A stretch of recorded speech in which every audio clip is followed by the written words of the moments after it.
राधे राधे, जय श्री राम। दोस्तों कैसे हैं आप सभी। आई होप कि आप सभी लोग मस्त होंगे, स्वस्थ होंगे, ठीक ठाक होंगे। दोस्तों आज की वीडियो में हम लोग बात करेंगे, क्या हम सोचते भी वही हैं जो हमारे प्रारब्ध में होता है। जैसे कि हम सोचना स्टार्ट करते हैं, बहुत सोचते हैं, बहुत सोचते हैं, बहुत सोचते हैं। तो जब हम सोचते हैं, बहुत सोचते हैं, तो क्या हमारे बहुत सोचने से चीज़ें, सिचुएशन वैसी बन जाती हैं जैसा हम सोचते हैं। दोस्तों अमूमन हम लोग देखे होंगे कि जैसा हम लोग सोचते हैं कई बार वैसा नहीं होता है, कई बार हो जाता है। लेकिन अक्सर देखते हैं कि जो हम सोच रहे हैं, हमारी सोच के अकॉर्डिंग हमें रिजल्ट नहीं मिल रहा है। इसके पीछे का रीज़न क्या है दोस्तों? इसके पीछे का जो मुख्य वजह है वो ये है कि हमारा प्रारब्ध। जैसा हमारा प्रारब्ध होता है वैसी हमारी बुद्धि हो जाती है। हमारी बुद्धि वैसी हो जाएगी जैसा हमारा प्रारब्ध होगा।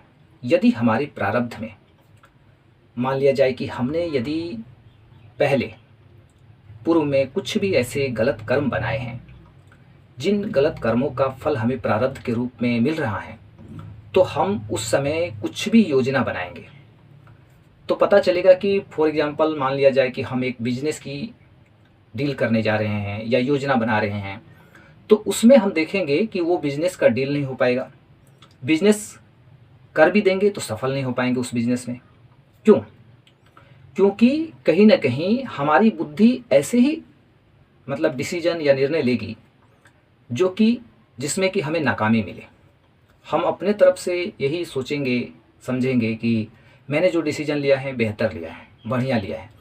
हम बार बार, आप लोग इस चीज़ का अनुभव भी किए होंगे कि कई बार हम क्या होता है, बहुत सोच समझ के डिसीजन लेते हैं, बहुत सोच समझ के, और हमें लगता है कि इस बार मैंने कहीं कोई चूक नहीं की है, इस बार मैंने काफ़ी फूक फूक के कदम रखा है, इस बार सफलता मिलनी तय है, इस बार बिजनेस मिलना तय है, इस बार मेरा जॉब होना तय है। लेकिन होता क्या है? वही होता है, हम फेल हो जाते हैं, हमें रिजल्ट नहीं मिलता है। तो फिर हम सोचते हैं कि मैंने चूक कहाँ की, मैंने गलती कहाँ की। फिर हमें एहसास होता है कि नहीं नहीं, मुझे ऐसे डिसीजन न लेके ऐसे लेना चाहिए था, तो ये काम सही हो जाता। आप कोशिश कर लो कितना भी कि आपको डिसीजन इस तरीके से न लेके ऐसे ले लिए रहते, इस बिज़नेस को ऐसे डील ना करके ऐसे डील किए रहते, तो आपका बिज़नेस डील हो जाता या बिज़नेस चल पड़ता। तो यहाँ पर हम देख रहे हैं कि हमारी बुद्धि वैसे ही बन जाती है जिसमें हमारी बर्बादी है। हम गलत ट्रैक पे चले जाएंगे। गलत ट्रैक पे कौन ले जाएगा? हमारी बुद्धि हमें ले जाएगी, क्योंकि हमारा प्रारब्ध हमें मिलना है और उस प्रारब्ध को हमें भोगना है, और वो जो प्रारब्ध हमें भोगना है वो प्रारब्ध हमसे वही करवाएगा जो हमारा प्रारब्ध है। यानी कि जो हमारे नसीब में है हमें वही करना पड़ेगा। करना पड़ेगा क्या? हमारी बुद्धि ही वैसी हो जाएगी। और कई बार आप ये भी देखे होंगे, यदि आपके कुछ अच्छे कर्म हैं, यदि उन अच्छे कर्मों का प्रारब्ध आपके सामने है, या किसी भी व्यक्ति को आप देखे होंगे उसके अच्छे कर्मों का प्रारब्ध है, यदि उसके जीवन में है, उसे मिल रहा है, तो उसके बारे में आप देखेंगे कि वो व्यक्ति बहुत तेज़ी से ग्रो कर रहा है। बिना एफर्ट के आपको लगेगा किसी चीज़ के लिए वो डिज़र्व नहीं करता है, फिर भी उसको मिल रहा है। लोग ऑटोमेटिकली उससे जुड़ रहे हैं, पैसे दे रहे हैं, उसकी हेल्प कर रहे हैं। उसका काम ऐसा लग रहा है कि एक चमत्कार की तरह बनते जा रहा है, बनते जा रहा है, बनते जा रहा है।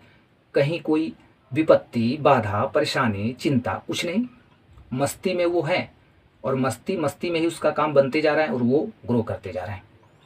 तो क्या है ये? उसके कर्मों का प्रारब्ध है।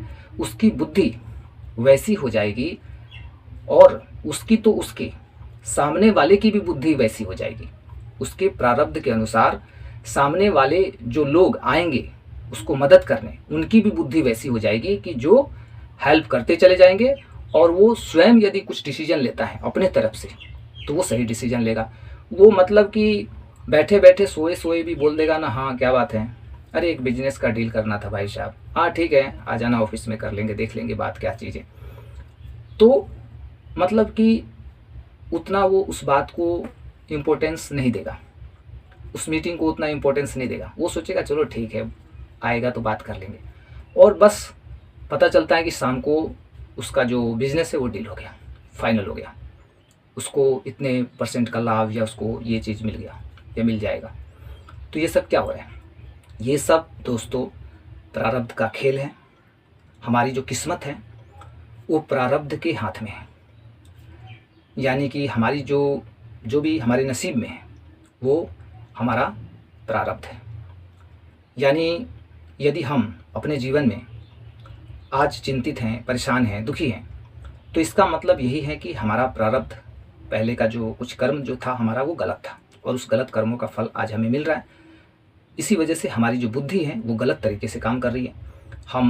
क्योंकि ऐसा बहुत लोगों के साथ होता है ना कि हम कर तो सही रहे हैं, काम सही से कर रहे हैं, काम को ईमानदारी से कर रहे हैं, डिसीजन सही ले रहे हैं, मतलब अपने तरफ से मैं कोई भी चूक नहीं कर रहा हूँ, हर चीज़ ठीक ठाक तरीके से कर रहा हूँ, सिस्टम से कर रहा हूँ, फिर भी रिजल्ट निगेटिव आता है। प्रारब्ध का खेल है, समझ लीजिए। प्रारब्ध आपका बुरा चल रहा है, आपका जो गलत कर्म बना था उसका प्रारब्ध चल रहा है।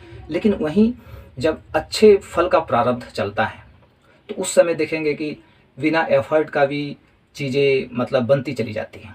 जो भी बिगड़ी हुई चीज़ है ना, जो कभी संभव नहीं था, असंभव चीज़ें, वो भी संभव हो जाती हैं। तो ये रहस्य है और यूनिवर्स का सिस्टम है। यूनिवर्स के सिस्टम को जो समझता है, इस रहस्य को जो समझता है, वो आज से अभी से अपने कर्म पे विशेष ध्यान देता है, अपने बुद्धि पे, विचारों पे, अपनी सोच पे बहुत ध्यान देता है। क्योंकि वो समझ जाता है, वो व्यक्ति समझ जाता है कि आज से यदि मैं कोई भी गलत कर्म करता हूँ, बनाता हूँ, तो इसका भी प्रारब्ध मेरे सामने आएगा, फिर वही होगा जो आज हो रहा है। क्योंकि आज मेरी बुद्धि सही तरीके से काम नहीं कर रही है। क्योंकि आपकी बुद्धि सही है, आपकी बुद्धि सही तरीके से ही काम कर रही है, बट प्रारब्ध के खेल, प्रारब्ध का जो रहस्य है, उस रहस्य के कारण, उस प्रारब्ध के कारण हमारा जो निर्णय है, हमारा जो सोच है, विचार है, वो बदल जाता है। हमारे मन में वैसी ही चीज़ें आएंगी, हम वैसी ही चीज़ें सोचेंगे, वैसे ही डिसीजन लेंगे, यानी गलत कर्म बनाएंगे। गलत कर्म हमसे करवा लिया जाएगा, कहने का मतलब हम करते नहीं, करवा लिया जाएगा। आपको किसी चीज़ के लिए सज़ा देना है, यूनिवर्स को सज़ा देना है, पनिश करना है कि इस व्यक्ति को, इस व्यक्ति से सज़ा दिलवाना है। तो आपके जीवन में वो व्यक्ति आएगा, आपको कुछ बोलेगा, आप उस पर विश्वास करोगे, फिर आपके साथ वो छल करेगा, आपको धोखा देगा, आपको दुख देगा। क्योंकि एक समय पूर्व में आपने भी किसी के साथ ऐसा किया होगा। तो ये खेल है, बहुत ज़रूरी और इम्पोर्टेंट बात है ये, जो कि हर एक व्यक्ति को समझना चाहिए। आई होप कि दोस्तों आप लोग इस वीडियो को मतलब पसंद किए होंगे, आपको ये वीडियो अच्छा लगा होगा। और यदि वीडियो आपको अच्छा लगा हो तो वीडियो को लाइक अवश्य कर दीजिए, चैनल को सब्सक्राइब नहीं किए हैं तो सब्सक्राइब भी कर लीजिए, और इस वीडियो को ज़्यादा से ज़्यादा अपनों के बीच शेयर कीजिए ताकि लोगों को भी जानकारी हो इस सब चीज़ों के बारे में। तो मिलते हैं दोस्तों नेक्स्ट वीडियो में, तब तक के लिए जय हिंद।